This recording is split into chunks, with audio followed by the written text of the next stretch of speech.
Report आपने देखी। हमारे साथ इस वक्त रेप विक्टिम जुड़ रही हैं, पहचान हम जाहिर नहीं कर रहे हैं और उनसे हम बात करेंगे।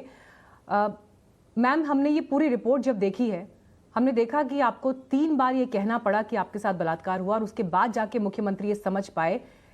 संवेदनहीनता ऐसी अगर दिखाई दे रही है जनता दरबार में भी, तो पहले आप ये बताइए कि आपका अनुभव इस बातचीत के दौरान मुख्यमंत्री के साथ क्या रहा।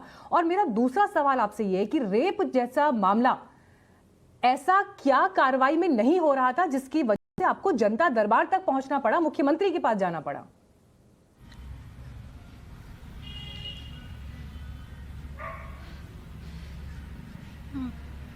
बारह 7 को हम मुख्यमंत्री से मिलने के लिए अप्लाई किए थे। 12/7 के बाद 3 तारीख को मतलब मेरा नंबर आया। इतने दिनों के इंतज़ार करने के बाद भी मुख्यमंत्री अपने अधिकारियों के खिलाफ नहीं सुनना चाहते थे, जो कि उनके पास सच्चाई बताने के लिए मेरे पास बहुत कुछ था। डीएम से लेके डीजीपी, हरियाणा राज्य महिला आयोग, हरियाणा गृह मंत्री, हर जगह मैंने एप्लीकेशन दिया लड़के के अरेस्टिंग के लिए, क्योंकि बिहार सरकार के पास सुनने के लिए टाइम नहीं है, उनके ऑफिसर्स के पास टाइम नहीं है।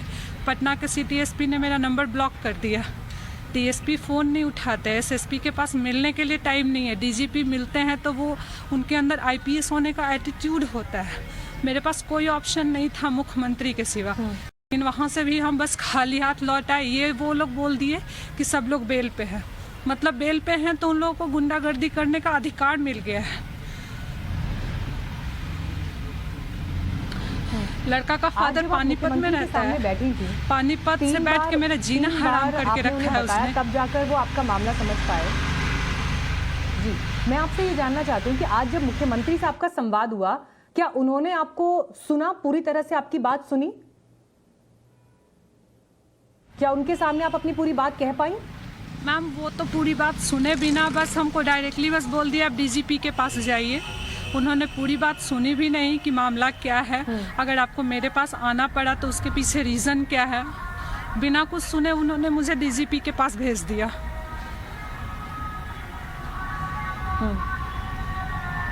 और डीजीपी से शायद आपकी बात एक बार पहले हुई है, उन्होंने क्या कहा था आपको, जिस बात का जिक्र शायद आप इस जनता दरबार में भी कर रही थी? मैंने एक बार नहीं, मेरे पास वैसे 10 पेपर्स हैं जो मैं डीजीपी को आवेदन दे दे के थक चुकी हूँ, उनसे मिल के थक चुकी हूँ, लेकिन उनके द्वारा कुछ नहीं किया जाता है। मैंने बोला मेरी आईओ को चेंज कर दीजिए, लेकिन उनके पास आईओ को चेंज करने का पावर नहीं है। वो बोलते हैं हम आईओ नहीं चेंज करेंगे, तुमको जैसे करवाना है इसी से काम करवाना है। डीजीपी के पास वक्त नहीं है ना पीड़िताओं को सुनने का, क्योंकि उनके पास तो हाई लेवल का मीटिंग करना होता है उनको, और हम लड़कियों को तो वो ऐसी गंदी नज़र से देखते हैं जैसे हम कोई नाली का कीड़ा हो। आपने जनता दरबार में आज मुख्यमंत्री के सामने एक बात कही कि किसी पुलिस ऑफिसर ने आपको ये भी कहा कि लड़कियां लड़कों को उकसाती हैं और इसलिए बलात्कार होते हैं। कौन से ये ऑफिसर है जिन्होंने आपको ऐसी शर्मनाक बात की है? जी, डीजीपी बिहार, जो हमारे डीजीपी के बिहार के जो डीजीपी हैं, उनका ये स्टेटमेंट था कि लड़कियां लड़कों को प्रोवोक करती हैं तभी जाके ऐसा होता है।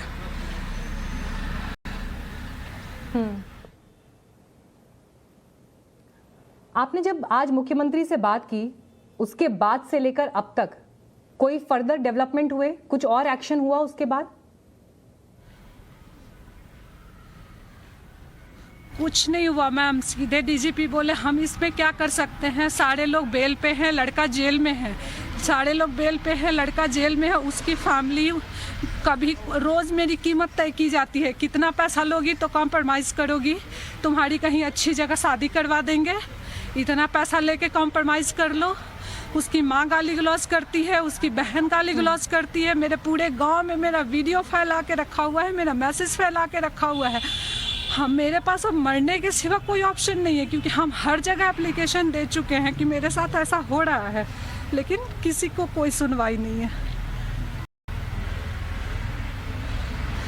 नहीं, देखिए आप ऐसी बातें मत करिए, क्योंकि आप मजबूती से इस लड़ाई को लड़ेंगी आगे, तब जाकर इंसाफ की एक उम्मीद बनती है। आप मुख्यमंत्री तक आज पहुंची हैं। मैं चाहती हूं आपसे ये कहना कि इस वक्त टाइम्स नाउ, नवभारत, अगर मुख्यमंत्री नीतीश कुमार देख रहे हैं, उनके अधिकारी देख रहे हैं, उनके मैनेजर्स देख रहे हैं, सेक्रेटरीज देख रहे हैं, तो आपको जो बात उनसे कहनी है, इंसाफ आप मांग रही हैं, जो कदम उठाए जाने चाहिए आप बताइए, क्या होना चाहिए अब इस मामले में आगे? आप मांग करिए मुख्यमंत्री से, हमारे इस मंच से हमारी पूरी कोशिश है आपकी ये आवाज मुख्यमंत्री तक पहुंचे।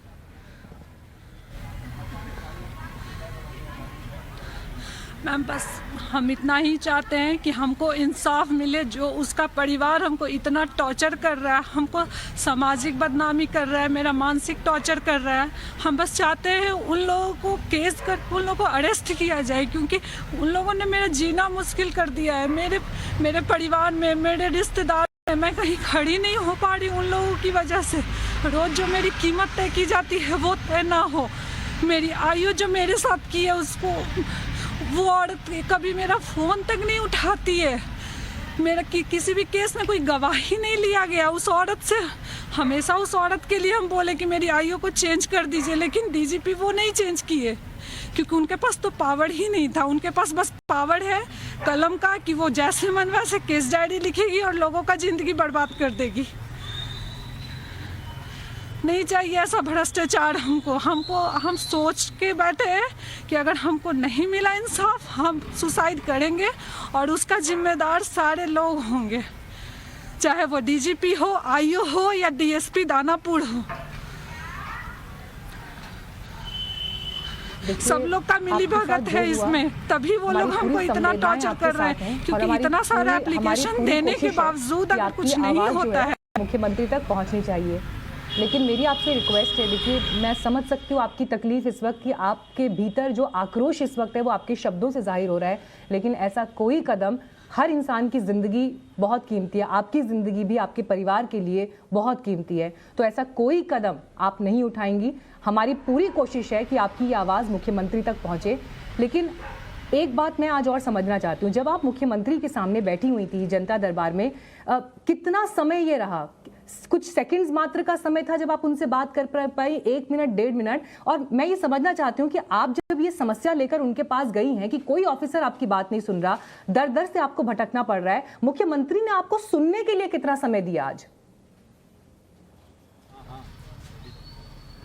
मैम मुश्किल से बस 1 मिनट भी शायद हम अपनी बातों को नहीं रख पाए होंगे। पहले तो उनको सुनाई ही नहीं दे रहा था, और जब उनको सुनाई दिया तो फिर वो किस बातों को सुने ही नहीं कि एक्चुअल में प्रॉब्लम क्या है, हमको हम कहना क्या चाहते हैं और उनके पास आए क्यों हैं। उन्होंने बिना किसी बात को सुने मुझे डीजीपी के पास भेज दिया, डीजीपी ने मुझे एसएसपी के पास भेज दिया, और उसके बाद कोई कार्रवाई नहीं। और मुझे पूरा भरोसा है कि आगे भी कोई कार्रवाई नहीं होगी। उन लोगों को पैसे मिलेंगे, पैसे पैकेट में रखेंगे और काम ख़त्म, और मैं वही करते रह जाऊंगी, एप्लीकेशन बस। आपकी पूरी बातचीत से जो 3 बड़ी बातें मुझे समझ में आई हैं वो ये कि मुख्यमंत्री ने आपको पूरी तरह से सुना नहीं, आप अपनी जो तकलीफें उनके सामने रखने गई थी उन पर गौर नहीं किया गया। इस मुलाकात के बाद से अब तक भी कोई एक्शन नहीं हुआ। दूसरी बात ये कि जिन ऑफिसर्स ने आपके केस को ठीक से डील नहीं किया, उन ऑफिसर्स पर सख्ती की जरूरत है कि वो अपना काम ठीक तरह से करें।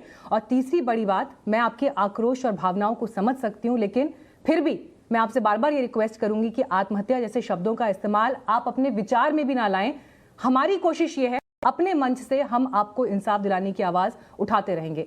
बहुत बहुत धन्यवाद आपका हमारे साथ जुड़ने के लिए। लेकिन आज जब ये पीड़िता मुख्यमंत्री के सामने पहुंची, एक बार फिर देखिए जनता दरबार की वो तस्वीर, क्योंकि ये तस्वीर इस बात पर बहुत बड़े सवाल खड़े करती है कि जब 1 घंटे में इस देश में 4 बलात्कार हो जाते हैं, तो क्या एक बलात्कार पीड़िता अपनी तकलीफ लेकर अगर जनता दरबार में मुख्यमंत्री के सामने खड़ी है तो उसे सुना नहीं जाएगा? सिर्फ 1 मिनट भी सुना नहीं जाएगा?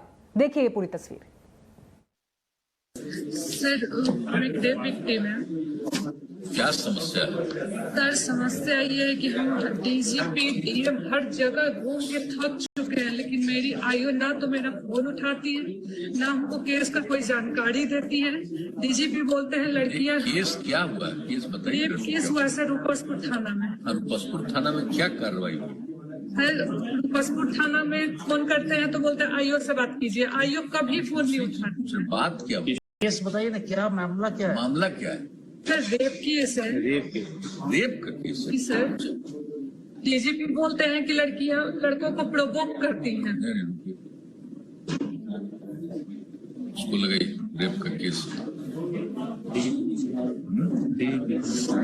सर ये सारा एप्लीकेशन हर डिपार्टमेंट को हम देख के थक चुके हैं, कहीं से कोई कार्रवाई नहीं हुआ। मेरे पास अब सुसाइड के सिवा कोई ऑप्शन नहीं है।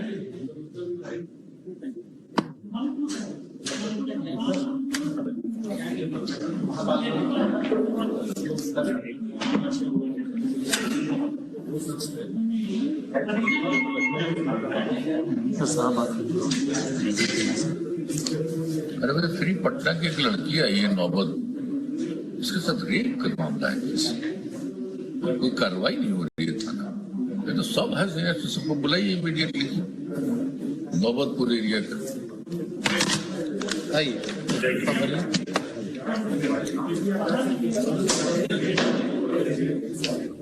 और हमें उम्मीद है कि अगर मुख्यमंत्री नीतीश कुमार, उनके अधिकारी इस खबर को देख रहे हैं, इस पीड़िता की बात उन्होंने सुनी, तो कम से कम इस मामले पर कार्रवाई हो और पीड़िता को इंसाफ मिले।